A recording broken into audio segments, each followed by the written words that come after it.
China has announced it will open up the financial sector ahead of schedule. Speaking at the meeting of the World Economic Forum in the Chinese port city of Dalian, Premier Li Keqiang said China will end ownership limits for foreign investors next year. It will also further open up its manufacturing and auto sector.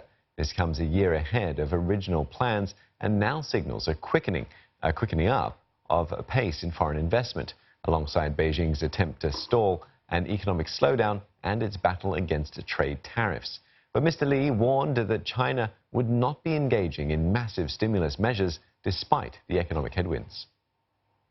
我们继续保持稳健的货币政策，适时的预调、微调。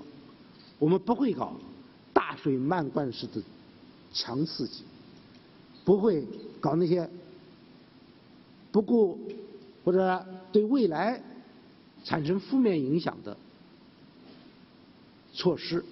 相反，我们要挖掘中国经济当中巨大的、合理的、未来会持续形成的增长潜力。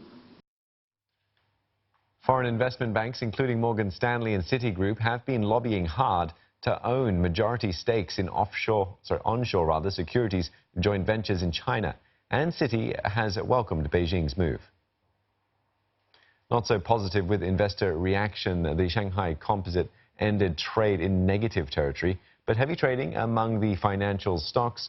Ping An Bank up almost 1.8%, and ICBC and Agricultural Bank of China also in the green.